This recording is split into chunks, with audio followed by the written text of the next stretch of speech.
Cumprimento a amada igreja com a paz do Senhor. Amém. É com muita alegria que estamos essa noite nesta casa.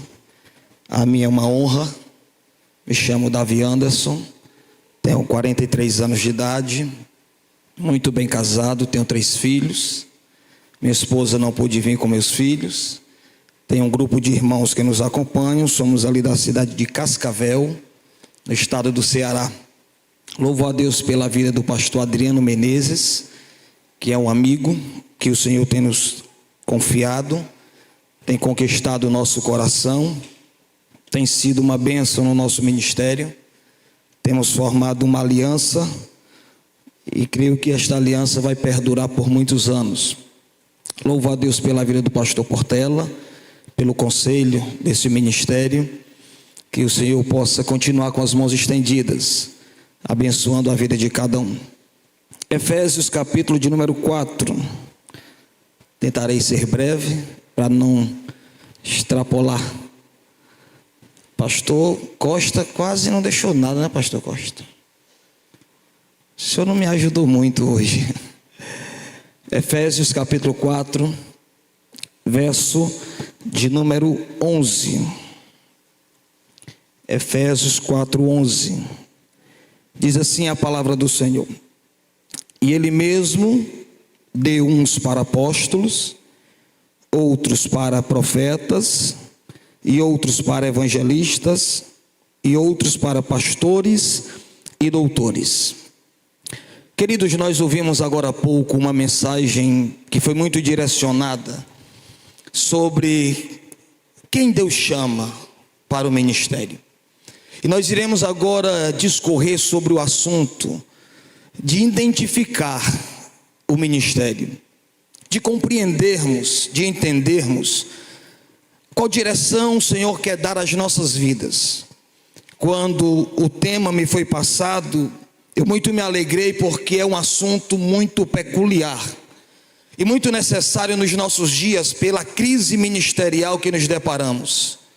Quando comecei a estudar sobre o tema, comecei a entender algumas coisas, a perceber outras coisas. Tentarei dar de início aqui umas pinceladas. Quando a Bíblia diz, o apóstolo Paulo, tratando do assunto, vai dizer que Deus deu à igreja uns como apóstolos, profetas, evangelistas, pastores e doutores. Primeiro ponto que eu quero rapidamente passar por ele é que nos nossos dias a função de apóstolo já não é mais existente. Não, pastor, não. Jesus é quem vai deixar isto bem claro, porque o apóstolo é um enviado para uma missão. Os apóstolos foram enviados para apresentar o fundamento que é Cristo, e os apóstolos isso fizeram com ênfase e bem feita. Pastor, e profetas? Tem profetas nos nossos dias? O ministério de profeta também não. É Jesus quem vai dizer em Lucas capítulo 16, verso de número 16, que João deu fim, bastou ou terminou em João essa missão da lei e dos profetas. Então parou ali. Tem um dom de profecia positivo, mas o ministério profético não, ele cessou em João. Agora eu quero começar a minha fala onde o apóstolo Paulo vai continuar dizendo que Deus deu à igreja evangelistas, pastores e doutores. Quero deixar claro que pastores e doutores não são pessoas distintas, são uma pessoa somente. Pastor é aquele que alimenta, doutor é aquele que ensina. Quando Paulo estava dizendo que Deus estava dando à igreja pastores e doutores, ou mestres, estava falando de uma pessoa, porque é função de um pastor de alimentar o rebanho da igreja, de nutrir a igreja do Senhor e também de ensiná-la, para que ela possa ser guiada, para que ela possa andar pautada nos princípios da palavra, nos princípios do evangelho, na genuína doutrina de Cristo. Quando agora eu começo a discorrer sobre isto aqui, vamos entrar para o evangelista. Quem é o evangelista? O evangelista é alguém chamado para que seja um arauto, para que seja alguém que anuncie o evangelho, leve a boa mensagem, leve as boas novas, crie uma ponte de ligação. O evangelista é aquele que é chamado para proclamar o evangelho, para anunciar o evangelho. Em outras palavras, esmiuçando, simplificando para o nosso vocabulário comum, o evangelista é o desbravador. É aquele que vai sem temer, é aquele que vai compreendendo o propósito, é aquele que entende a sua função, é aquele que compreende o seu chamado, é aquele que identifica para que Deus o chamou. E quando eu olho para cá e trago para o tempo contemporâneo que nós estamos vivendo, há uma crise tão terrível, tão absurda sobre o ministério, que a gente está tendo uma dificuldade de perceber quem de verdade está vivendo o ministério por vocação, quem de verdade está almejando estar no ministério por vocação, por amor, por desejo. Por que, pastor, o senhor diz isso nessa fala? Porque, queridos, o evangelho tornou-se para muitos aproveitadores uma plataforma para sucesso e para ganhos.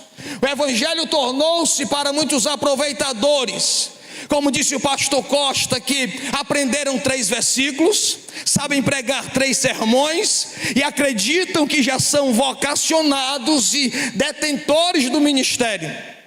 Quando a gente olha para cá, a gente se assombra com o que os nossos olhos contemplam nos nossos dias. Vamos lá. Há muito profeta, evangelista, apóstolo, pastor, há muito mensageiro em uma plataforma de uma rede social. Na rede social todo mundo prega bem, na rede social todo mundo canta bem, na rede social todo mundo tem uma mensagem para dar, na rede social, na plataforma social, todo mundo tem um recado de Deus, todo mundo tem um cargo, tem uma função, tem um chamado. Mas olhando para o texto sagrado, não é bem assim, porque o evangelho não é uma plataforma que gere nas ânsias da alma do homem um desejo de ter fama e de ter sucesso. Pelo contrário, o evangelista que verdadeiramente está inserido e identificado com o ministério, ele não se preocupa com o afã da fama, mas ele entende que foi chamado para uma missão, ele entende que foi chamado para uma obra. Ele entende que há sobre os seus ombros uma responsabilidade, e esta responsabilidade será cumprida, independente de likes, de curtidas ou não. Essa missão e esse chamado será executado, independente de aplausos ou não. Esta missão será executada e identificada na vida do evangelista, independente do apoio de pessoas ou não. Já dizia Charles Spurgeon: pregue a palavra, tendo alguém para ouvir e aplaudir ou não. Se todos forem embora, mesmo assim continue pregando a palavra, continue anunciando o evangelho, porque esta é a missão de um evangelista. Paulo está aqui trazendo para a igreja um conselho para dizer que a pauta que ele trata é que evangelistas e pastores são dados à igreja para servi-la. Deus doou a igreja, Deus não deu a igreja a pastor, e Deus não deu a igreja evangelista, Deus deu a igreja evangelistas. A igreja não é do evangelista e a igreja não é do pastor. Deus doou estes homens para servir a igreja. Mas quando contemplamos o que está acontecendo aqui, quando percebemos os acontecimentos, amados, a gente vê a dificuldade que nós encontramos hoje para que homens chamados, mulheres chamadas, executem ou se identifiquem com o ministério. Por quê? Por causa de uma visão distorcida do que é o ministério, por causa de uma visão ludibriada do que é o evangelho. Porque o evangelho não é um cargo, o evangelho não é uma cadeira que se assenta, o ministério não é uma posição eclesiástica. Não. Paulo não está tratando disso, não. Paulo está querendo dizer que o ministro que se identifica com o seu ministério, ele não está pautado na cadeira que vai assentar-se, ele não está pautado no crachá que vai exercer, Ele não está pautado na funcionalidade da posição eclesiástica, não. Ele está inserido e pautado no serviço à igreja do Senhor. A primeira coisa que eu quero que você aprenda essa noite é que você, evangelista, você, pastor, nós somos chamados para servir. A finalidade desse ministério, identificar esse ministério, eu vejo na minha simples maneira de observar, que ele começa com o serviço. Já há uma frase que diz que quem não serve para servir, não serve para nada, porque está pautado o ministério. Eu preciso identificar o ministério no serviço. Aí quando eu olho para isso, eu faço uma pergunta para a plateia: como você está servindo? Um dia um jovem chegou na igreja, muito conhecedor da Bíblia, e disse: pastor, eu quero ser um grande pregador. Eu quero ir pelas cidades do Ceará pregando o evangelho. Eu quero anunciar o evangelho de uma forma tremenda. E eu fiquei ouvindo ele falar. Ele é muito bom de Bíblia. E quando ele terminou de falar, eu perguntei a ele: mas me responda uma só coisa: qual é a motivação do seu coração? Por que você quer ser um grande pregador? Por que você quer sair pelas cidades anunciando o evangelho? Qual o princípio que está inserido no seu coração? Reconhecimento? Sucesso? Fama? Se estes forem as características que você estará pautando para exercer a sua função, ela será fracassada. Você se perderá na sua caminhada.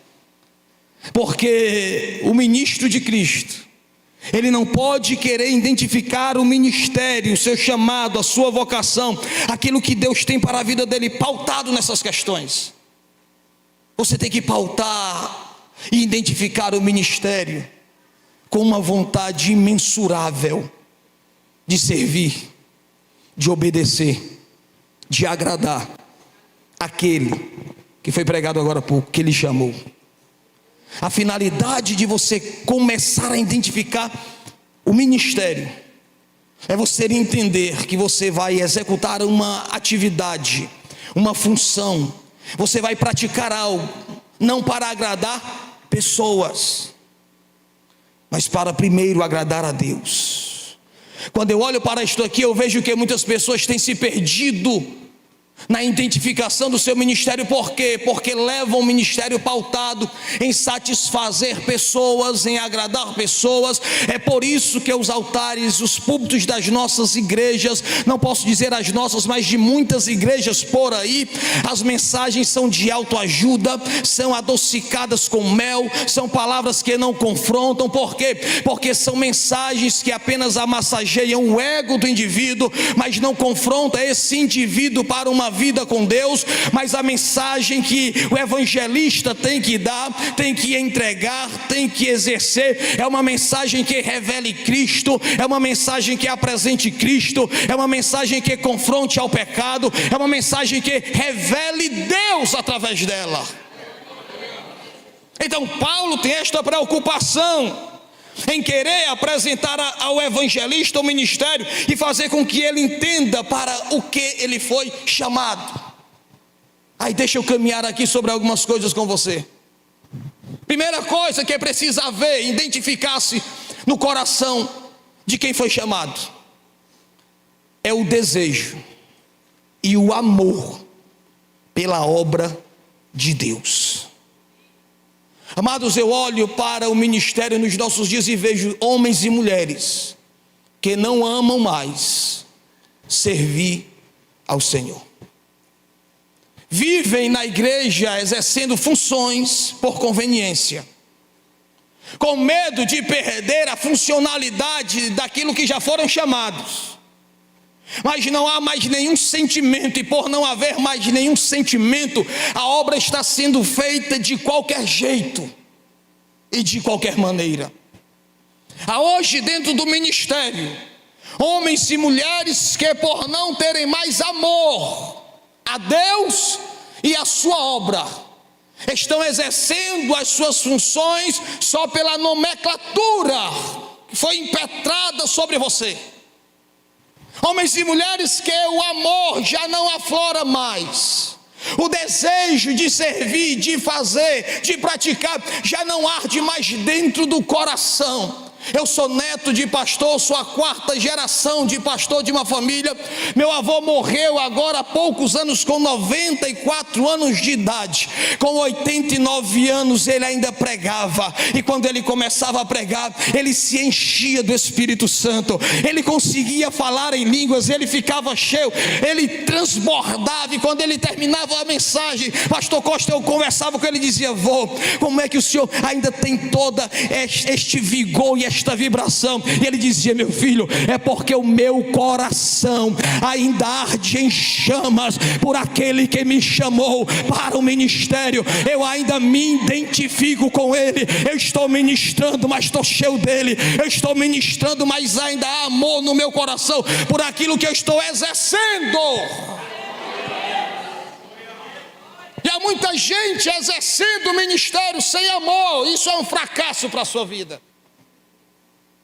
Isso é uma tristeza para você, porque você não estará mais tendo conectividade com o Senhor.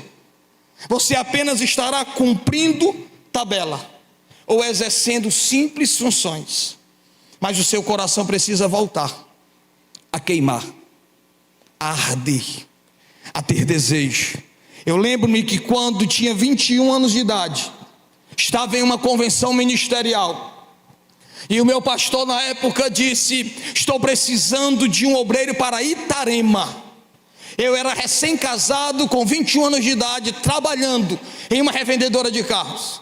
Naquela hora que ele disse aquilo, meu coração, ele se rasgou ao meio. Ele ardeu, queimou por dentro. Minha mãe estava do meu lado e disse: eu vou para Itarema. Ela, segurando meu braço, disse: você é muito novo, você ainda não está pronto. Eu disse: quem me capacita é Deus, quem me prepara é o Senhor. Deus ainda é aquele que levanta menino para usar menino quando o coração arde. Por quê? Porque há muito velho com o coração entristecido. Há muito velho, não falo de idade, falo de vida com Deus. Há muitas pessoas envelhecidas por dentro, que o coração não arde mais, que não tem mais chama, que não tem mais desejo, que não tem mais vontade de servir. E eu naquele dia, um menino com 21 anos de idade, disse: não importa a minha idade, eu sei que o que está queimando aqui dentro é um chamado. Eu não posso me deter e me reter no meu trabalho, me reter na minha idade. Eu preciso ouvir essa voz, eu preciso obedecer essa voz, eu preciso entender essa voz, eu preciso compreender esta voz e saber que a voz que está me chamando cuidará da minha vida, se responsabilizará da minha vida, cuidará e protegerá a minha casa. Esta voz que me chama, ela é poderosa. Querido ouvinte, deixa eu dar uma injeção a você essa noite. Permita o Espírito de Deus reaquecer a chama do seu coração, reacender a chama do seu coração. Você foi chamado para uma obra, você foi chamado para uma missão. Há algo de Deus para a sua vida. Paulo está tratando disso aqui. Paulo está revelando isto na carta que ele escreve aos Efésios. A necessidade do evangelista entender o ministério, do pastor entender o ministério. Por quê, pastor? Porque você não foi chamado para subir a uma plataforma de glórias humanas. O ministério vai te humilhar. O ministério vai levar você ao pó. Mas o ministério ou o dono da obra vai levantar você novamente. Você precisa entender que quem lhe chamou deseja que haja fogo dentro de você. Porque como faremos esta obra? Como seremos um canal de Deus? Como seremos ministros do Senhor? Como pregaremos? Como anunciaremos algo que não sentimos? Como falar do que não sente? Como pregar o que não se sente? Como tentar convencer alguém de algo que às vezes você mesmo não está convencido? Será um fracasso? Será uma decepção? Será uma tristeza? Então Paulo está dizendo que é o Senhor que chamou evangelistas e os deu à igreja. Ah, irmão, tem tanta gente lá fora precisando ser ganha para o Senhor. Tem tanta gente lá fora precisando ouvir a mensagem do evangelho. Mas tem tanto evangelista preguiçoso que está acostumado a vir só para os cultos na comunidade cristã, só entrar, bater palma, cantar alguns hinos, ouvir a mensagem e resumir o seu ministério nisso. Tem tanto evangelista atrofiado, só com cargo, só com uma função, só com um nome. Tem tanto evangelista que não evangeliza nem a sua própria casa. Tem tanto evangelista que não prega nem para a sua própria rua. Tem tanto evangelista que não leva a mensagem nem para o seu próprio bairro. Tem tanto evangelista que não está tendo nem a vontade de anunciar mais o evangelho. E me desculpe aos irmãos, eu não vim essa noite para alegrar vocês e agradar vocês, eu vim para confrontá-los. Como você está identificando o seu ministério? Como o seu ministério está sendo identificado? Se houvesse uma pergunta do céu essa noite para as nossas vidas, e a pergunta fosse: você está cumprindo a sua missão? Que resposta sairia da sua boca? Que resposta partiria do seu coração? Que palavra você teria para dizer ao Senhor sobre o ministério que Ele confiou a você? Sobre o ministério que Ele confiou à tua vida? Quando Paulo está falando, eu olho também para compreender que as responsabilidades do pastor e do evangelista são para suprir e alimentar a igreja. E quando Paulo está dizendo que o pastor tem que alimentar a igreja, ele está dizendo que o pastor tem que cuidar do rebanho. Se você não tem amor, chama na vertical, você não vai conseguir ter amor e chama na horizontal. Explica melhor, pastor. Se você não consegue sentir nada com Deus, nem a alegria do Espírito Santo na sua vida, você tornar-se-á um displicente, um negligente e um relaxado. Deixa eu entrar aqui. Há muitas igrejas com muitos pastores que não visitam mais suas ovelhas. Há muitas igrejas com muitos pastores que não cuidam mais do rebanho. Há muitas lideranças evangélicas que estão tão negligentes e tão acomodadas, que estão acostumadas somente a vir também à igreja. Há pastores que nem o sermão preparam mais. Isso você gera um prejuízo incalculável para o rebanho que está aos seus cuidados. Eu conheço o pastor que ao domingo, aos dias de culto em suas igrejas, nem a Bíblia ele lê mais. Eu já tenho uma palavra, já li muito a Bíblia, já tenho um sermão decorado, eu tenho versículos que se eu abrir eu sei pregar nele. Eu ouço isso de pastores, e eu digo muito a eles: você pode ser qualquer outra coisa menos um pastor. Você pode ser qualquer outra coisa menos alguém que está pastoreando a igreja do Senhor. Eu conheço homens que pastoreiam igrejas, que os dias de culto nas suas igrejas não há mais responsabilidade em se reservar, em se preparar, em se capacitar, como foi pregado hoje aqui, em estudar, para que à noite haja um alimento saudável para o rebanho. Porque há muito crente fraco, porque há muito pastor fraco. Porque há muita igreja fraca, porque há muita liderança fraca. Há muita comida requentada, há muita comida fria, há muita comida estragada, há muita comida azeda. E o Senhor não tem prazer em comidas requentadas e azedas, porque o Senhor é um fogo consumidor. O Senhor não é um fogão industrial que você aperta um botãozinho na hora do culto, ele acende uma chama e o culto vai pegar fogo. Não, não. A obra do Senhor é como um fogão a lenha. Você bota a madeira, você assopra. Ela baixa o fogo um pouquinho, você sopra de novo, você abana de novo. Tem que estar tendo movimento, tem que estar tendo vontade. Não é apertando o botãozinho não, não é indo na internet pegar um sermãozinho não, pegando uma mensagenzinha de um pregadorzinho online, virtual não. É no joelho, é abanando e o fogo acendendo, é abanando e o fogo acendendo, é nos pés do Senhor dizendo: eu não posso me acomodar, eu não posso me acostumar, eu não posso deixar a chama apagar. É todo dia, é todo momento, é a todo instante, é lendo e é buscando, é orando, é jejuando, é se consagrando. Ah, mas eu já tenho 30 anos de crente, eu já tenho 50 anos de pastor. Mas você não pode deixar a chama se apagar. É 50 anos de pastor, mas é assoprando o fogão a lenha. Eu preciso de fogo para fazer a comida, eu preciso de fogo para preparar a comida, eu preciso de fogo para que a comida tenha sabor e tempero.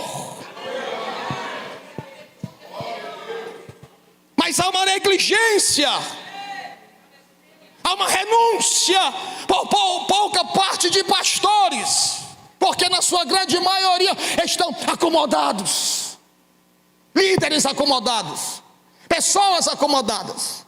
E deixa eu mexer mais um pouco com você, deixa eu descer as classes eclesiásticas, em todas as áreas da igreja, líderes de departamentos. Você quer sucesso no departamento das mulheres? Qual é o seu nível de renúncia? Qual é o seu nível de amor? Qual é o seu nível de busca? Como é que você quer identificar se você não se movimenta? Se você não executa o que foi confiado a você? Se você não pratica da forma correta o que Deus quer para a sua vida? Ah, amados, a gente precisa voltar a se movimentar. A gente precisa voltar a estar em trabalho, em exercício. Ah, amado, deixa eu te dizer uma coisa: não vai acontecer na vida de nenhum preguiçoso, como foi dito aqui. A identificação do ministério não acontece. Eu olho para a Bíblia Sagrada, 1 Reis capítulo 19. O Senhor fala com Elias, para que ele saia da caverna, e diz: Elias, você vai voltar pelo mesmo caminho, você vai ungir Azael, você vai ungir Jeú, e você vai ungir Eliseu, profeta, em seu lugar. Sim ou não? Sim ou não? Sim. Na escala do que Deus falou, Deus disse: você vai ungir quem? A primeira pessoa que Deus apresentou? Azael. Segunda pessoa que Deus apresentou? Jeú. Terceira pessoa que Deus apresentou? Eliseu.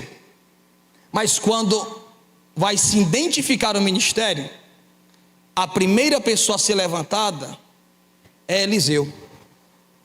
O que foi apresentado a Elias por último foi ungido primeiro. Por quê? Porque aonde está Azael?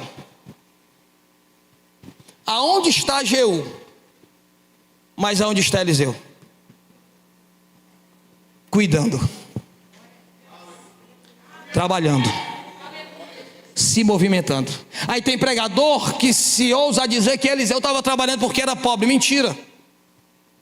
A sua família era bem sucedida. Ele estava com 24 cabeças de boi. Para Israel era uma classe alta de uma família. Ele é patrão. E onde é que ele está?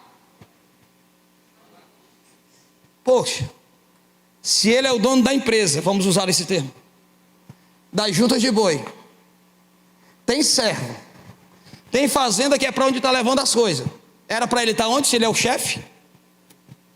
Em casa. A sua função, o seu chamado, o seu cargo não podem impedir você de servir. Ele é o dono dos bois, mas ele está trabalhando e servindo. Ele é o pastor da igreja, mas ele está trabalhando e servindo. Ele é o líder do louvor, mas ele está trabalhando e servindo. Ela é a líder do departamento de mulheres, mas ela não fica dando ordem não. Vai, faz tu, vai para lá, é assim. Não, ela está lá servindo. Olha que coisa linda. Pastor Adriano Menezes, pastor da igreja em Barroquinha, está na porta servindo. Eliseu estava servindo, e quando ele está servindo, aí ele vai identificar o ministério. Elias vem, passa a capa por cima dele. Elias não disse, pastor, para ele: Eliseu, me acompanha porque tu vai ser meu sucessor. Elias não disse qual era a promoção não. Elias só passou a capa. Mas aquele patrão que está trabalhando em serviço tem propósito, sabe o que tem que fazer. Quando a capa passou, ele correu para ele, Meu Senhor, me permita ir lá em casa, despedir-me de meu pai. Ele não diz, deixa eu perguntar a papai e mamãe se posso ir. Eu fico, irmão, eu fico meio zangado. Quando eu chamo os camaradas para a obra e digo, meu filho, vem cá, vamos ali para você assumir uma congregação ou fazer um trabalho. Eu vou perguntar para Deus se é da vontade de Deus fazer a obra de Deus.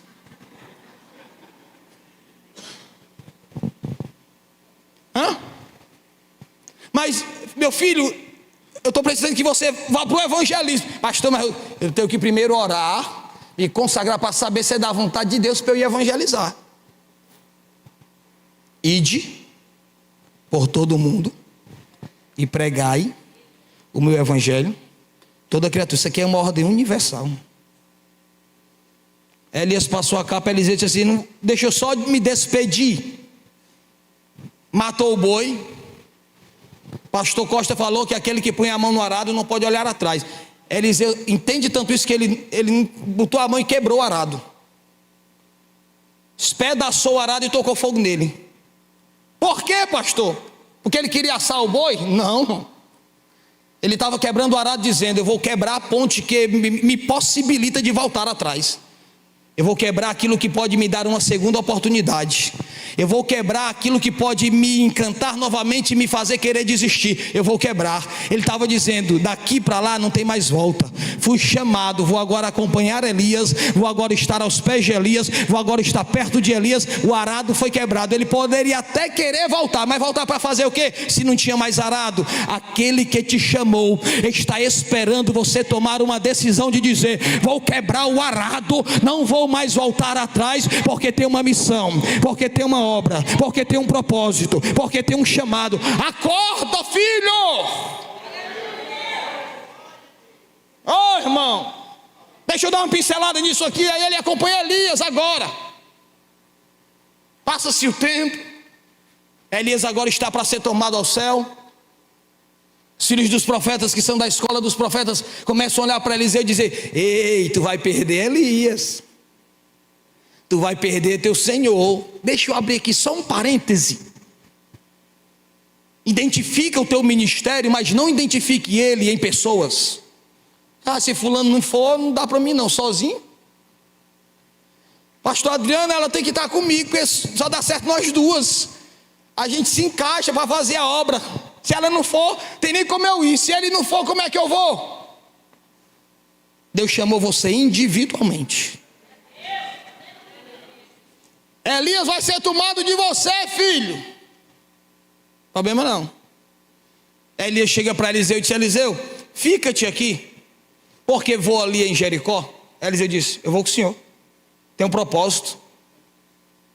Chegaram em Jericó, Elias disse para Eliseu, Eliseu, fica-te aqui, porque vou ali a Betel. Eliseu disse, não, eu vou contigo.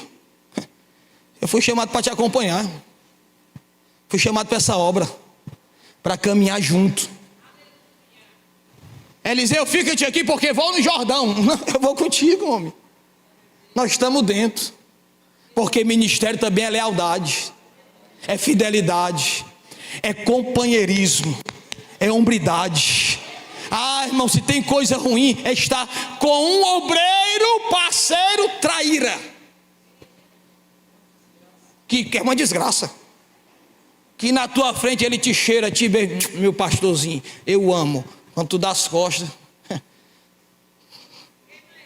queima ele, toca fogo nele, coxinha.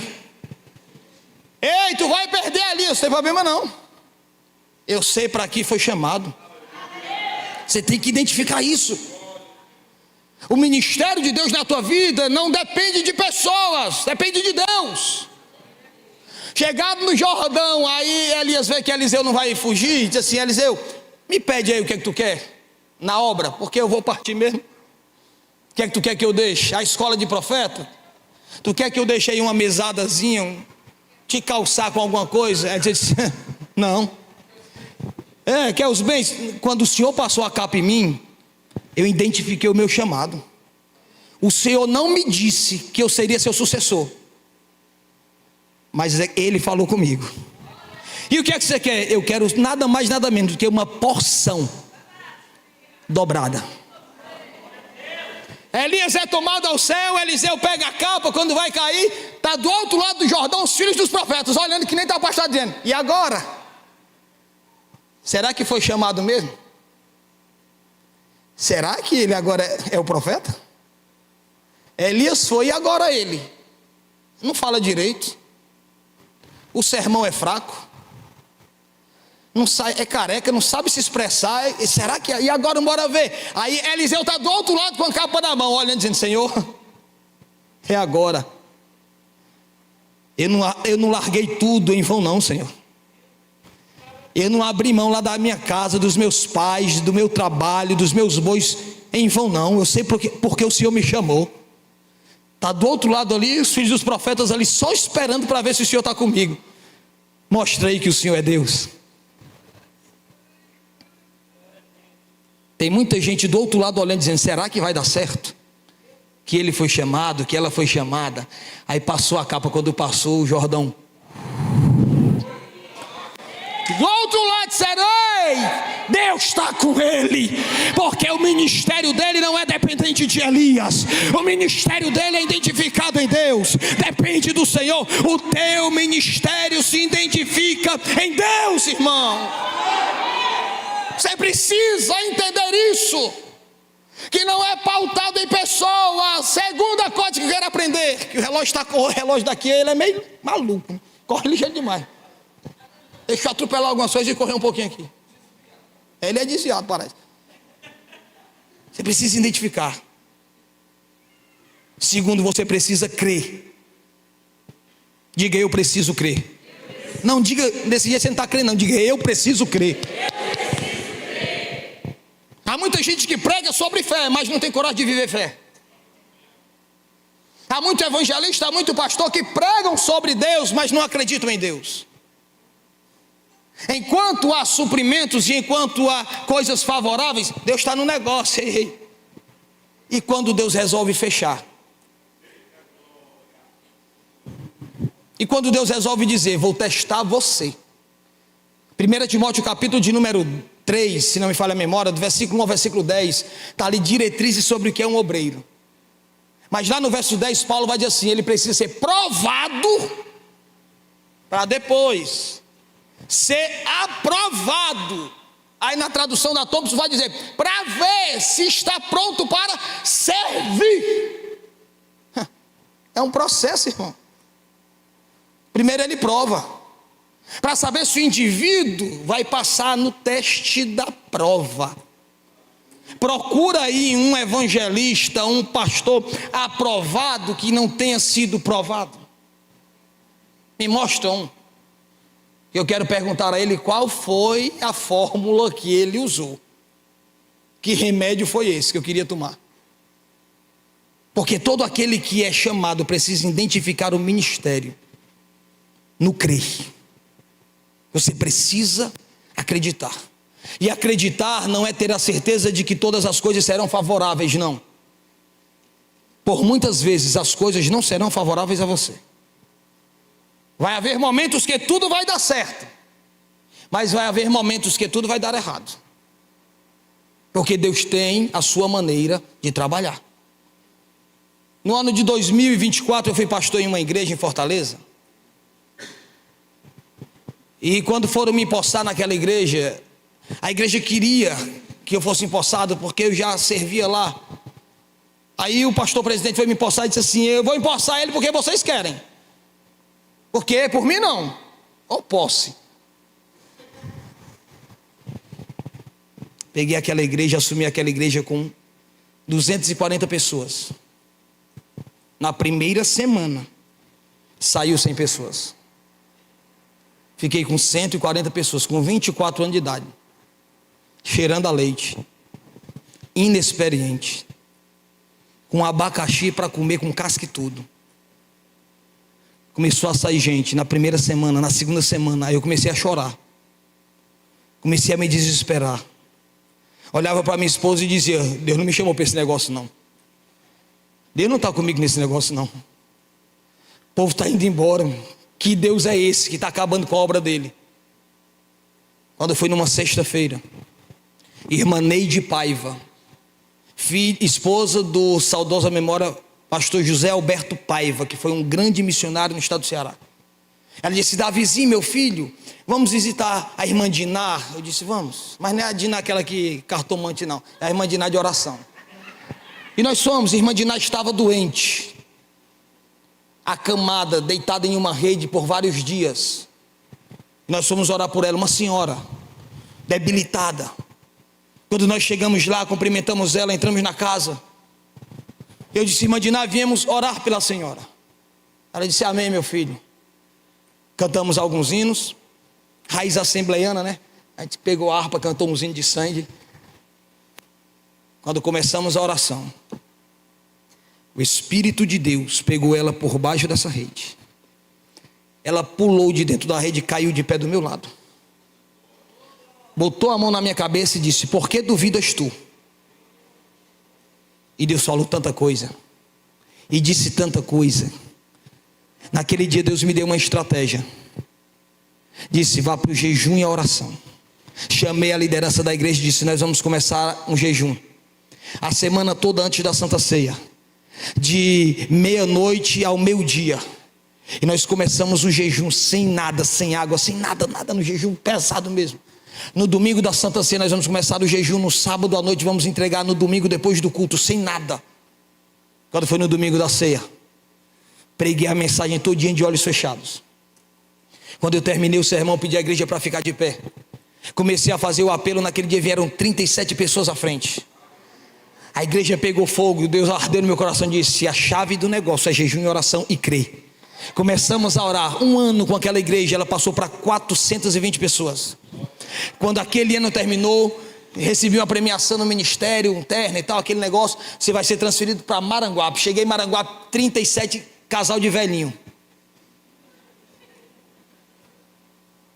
Eu pregava. E eles... Quando foi um dia eu disse: vocês estão entendendo o que eu estou pregando? Pois dá um glória para me ouvir. Glória a Deus. Passei um ano no Maranguape sem ganhar uma alma para Jesus, sem ganhar uma vida para Jesus. No final do ano o pastor disse: vai permanecer? Eu disse: com certeza. Não vai dar para trás? Eu disse: nunca. Deus me chamou, Ele vai se responsabilizar. Mas esse ano teve uma vida. E eu disse: quem convence não sou eu, quem convence é o Espírito Santo. O meu papel é crer. Passei mais 6 meses naquele lugar. Em 6 meses o Senhor salvou o que não salvou no ano. Passamos de 37 crentes para 127 crentes. O que eu quero dizer é que quando eu cheguei naquele lugar do Maranguape, eu fui para o joelho para oração, e passei um ano sem resultado. Era falta de oração? Não era. Era falta de joelho? Não era. Era Deus provando, para aprovar.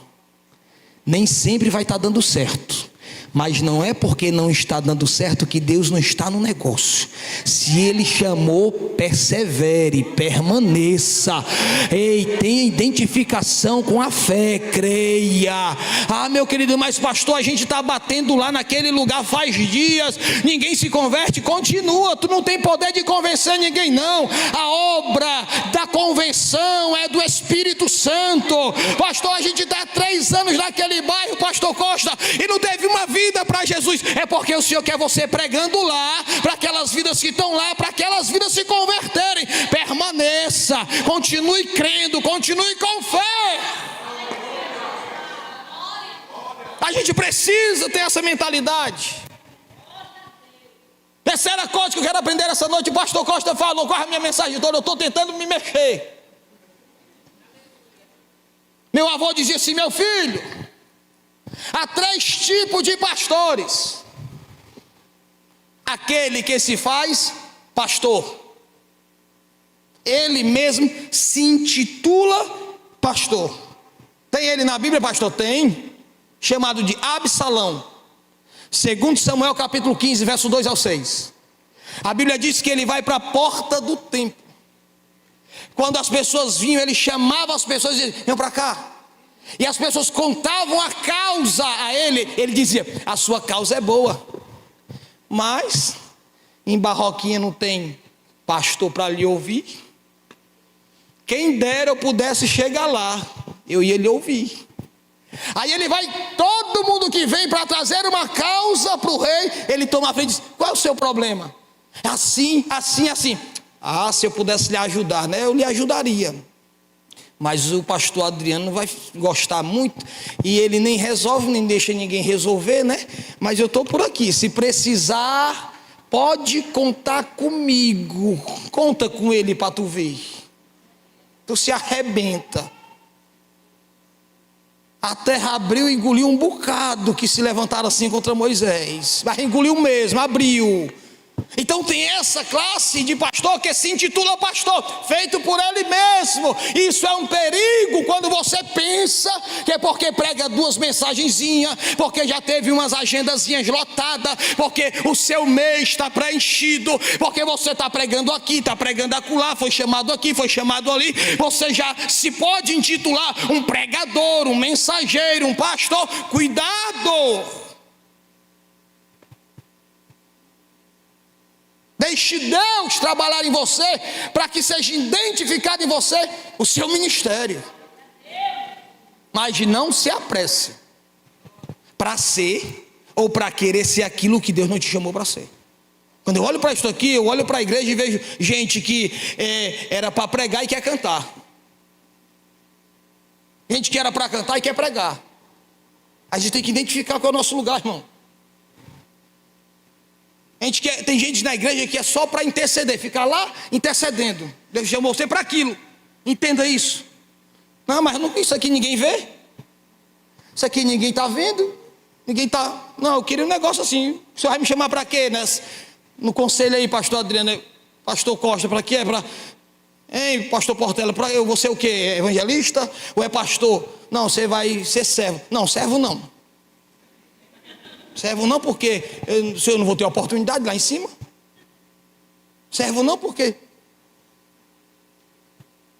Sabe o que disse Charles Spurgeon? Deixa eu meter essa frase aqui. Que quem serve a Deus por interesse ou por dinheiro, serve a Satanás por um salário maior. Quem quer servir a Deus para ser, serve ao diabo por uma proposta melhor. Quem quer servir a Deus para aparecer, serve a Satanás por uma função mais agradável. Então a gente precisa ter cuidado com esta classe, que deseja ser pastor, que deseja fazer-se pastor. Tem uma segunda classe, qual é? Saul, o povo pediu ele. Manda ele para ser nosso rei. E a vontade de que Saul fosse rei, ou tivesse um rei, qual era? Só para parecer com os outros povos. Sabe quando é que a gente perde a nossa identidade? Quando a gente quer parecer com outro. Tem uma referência para a gente, irmãos. Tem uma referência para ele. Eu venho de uma época que a juventude da minha época queria muito parecer com os pastores do Gideão. Aí era suspensório. Aí falava igual. No raio de 50 metros, que o demônio fecha a boca. No raio de... Então ele que falava do mesmo jeito. O sapato era brilhoso, com uma ponta vermelha. Era uma... Falta de identidade. Pastor, mas é porque fulano prega tão bem, canta tão bem, faz a obra tão bem, é uma bênção, pastor tal é uma bênção. E você só conhece ele por fora. E o que Deus tem para você é para você. Seja você. Não queira ser o outro, seja você. Mas eu queria ser tão usado como o outro. Peça para Jesus usar você do jeito que Ele quer. Porque a melhor maneira do evangelista ser usado e do pastor ser usado é na vontade de Deus. Não é copiando ninguém. Não é querendo parecer com ninguém, não é querendo imitar ninguém. Pareça com o Senhor. Se identifique com o Senhor. Seja a imagem e semelhança de Deus. Permita que a luz de Cristo brilhe na sua vida. Ai, mas eu queria falar igual o outro fala, eu queria pregar igual o outro prega. Não, usa a ferramenta que tu tem. rapaz, a ferramenta que eu tenho é pouca e não está dando resultado não, mas uma hora ela vai dar. Se mantém com ela. A Bíblia vai dizer em 2 Reis capítulo 4, que há uma viúva que era casada com um profeta, o profeta morreu, deixou uma dívida, os credores vieram cobrar a dívida, ela corre para Eliseu e disse: meu senhor, os credores vieram cobrar a dívida, e Eliseu vai perguntar a ela: o que é que tu tem em casa? Ela disse: eu tenho um pouquinho de azeite. Aquele azeite apareceu naquela hora, foi, irmão? Não, ela já tinha. Se ela tinha aquele azeite, se ela estava devendo e não podia pagar, é porque ela estava numa crise. Quanto tempo não fazia que aquela mulher vinha sustentando a sua vida? Se era pouquinho, ela tirava só um pouquinho. Ela mantinha o ministério só com um pouquinho. Se o que está dando para fazer é isso, nós vamos fazer isso aqui, mas não vamos parar não. Se é só uma gotinha de azeite que a gente pode dar hoje, a gente vai dar uma gota, mas não vai deixar de oferecer não. Se é só um fragmentozinho de azeite que a gente pode oferecer, a gente vai oferecer só isso aqui, mas a gente não vai parar. Por quanto tempo você não sabe que aquela mulher passou se mantendo com um pouquinho todo dia? Todo dia, só com um pouquinho. Mas na hora que Deus resolveu, o pouquinho que estava mantendo todo dia começou a transbordar, a encher bacia, a encher bacia, a encher bacia, até que não havia mais bacias para serem enchidas, e o azeite parou. Ele não acabou, ele parou de ser derramado. Então mantenha o teu ministério, mesmo que não esteja em evidência, mesmo que não haja reconhecimento, mesmo que ninguém esteja confirmando, identificando seu ministério, vai mantendo com a coisinha que você tem, vai mantendo, vai fazendo. Mas pastor, é tão pouquinho que eu estou fazendo, mas não deixa de fazer não, faz esse pouquinho aí todo dia, que uma hora esse azeitezinho que tem aí, ele vai encher esse vaso aí, e vai começar a transbordar, vai começar a transbordar.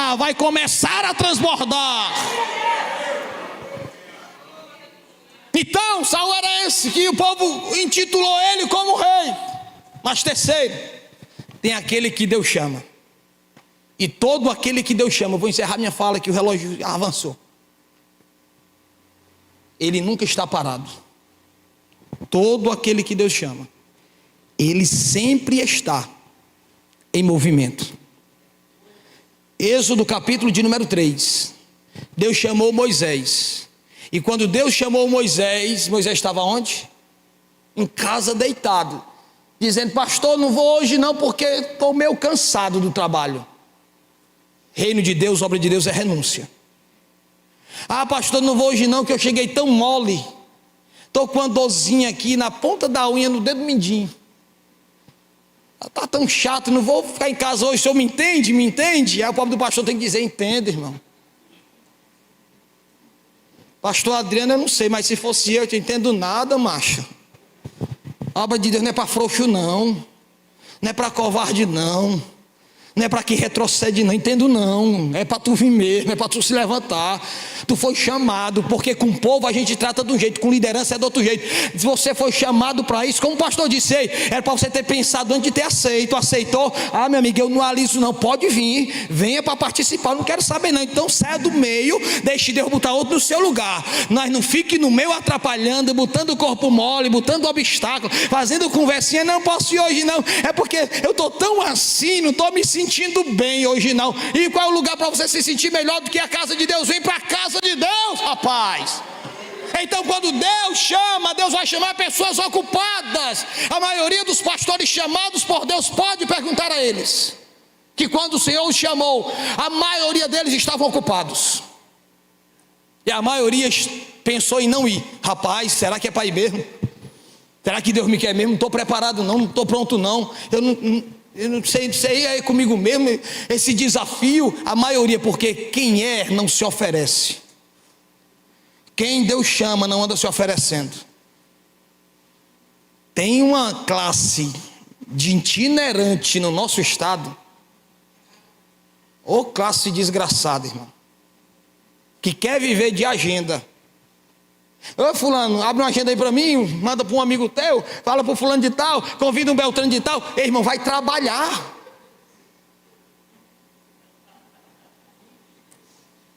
Mendigando. É horrível. Ei, Ei, um contato aí para nós, passa aí uma ponte aí, uma agendazinha para nós aí. Eu estava na... Aqui não tem não, pastor, tem? Tem não.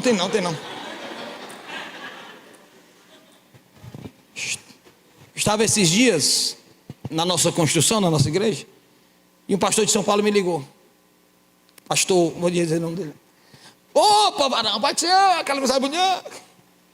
Eu estou semana em Fortaleza. Vamos aí, como é que vai para ir na quarta-feira aí, tudo? Ofertazinha pouca, barata e tal. Você quer uma oferta? Quero. Estou na construção e estou com um alicerce bom para nós cavar, nós dois. Você vem, na quarta-feira de você pregar, nós vamos passar o dia cavando o alicerce, porque eu estou precisando encher um alicerce. De noite você prega. Eu lhe dou sua oferta. Ele, não, homem, de brincadeira. Eu quero ir pregar. Você quer vir pregar e não quer trabalhar? Quer viver às custas da igreja? Quer sugar a igreja? Quer roubar a igreja do Senhor? Vai trabalhar. Moisés estava trabalhando quando o Senhor apareceu a ele. Ei, irmão, quando o Senhor apareceu a Moisés, Moisés estava cuidando do rebanho de seu sogro, estava em atividade. Quando Deus chamou Eliseu, que falamos agora há pouco, estava trabalhando. Paulo, depois de chamado, ele continua fazendo tenda, dizendo: eu não quero ser pesado à igreja de Corinto, eu posso servir ao ministério, e se o meu trabalho não atrapalhar o ministério, eu vou trabalhar também. Se o meu trabalho atrapalhar o ministério, eu vou viver no ministério, servindo ao Senhor, fazendo a obra e sendo digno do meu salário. Então você precisa identificar isso. Por essa falta de identidade, a gente tem uma dificuldade de hoje termos homens que almejem o pastorado. Há uma crise. Na minha época de jovem, era o que nós falávamos no culto de mocidade, depois do ensaio da mocidade, nos evangelismos, no domingo à tarde, depois do ensaio da mocidade, era a gente dizer: ei, Deus me deu a oportunidade, eu quero ser um pastor. Eu vou pregar. A gente ia para os evangelismos, botava a caixa em carro de mão, a gente ia 4, 5, 10, 15 quilômetros fazer visita a outra congregação a pé. Os evangelistas de hoje, se o pneu da moto secar, ele morando por trás da igreja, ele diz: pastor Adriano, vou hoje não, porque o pneu da moto secou, estou tão cansado.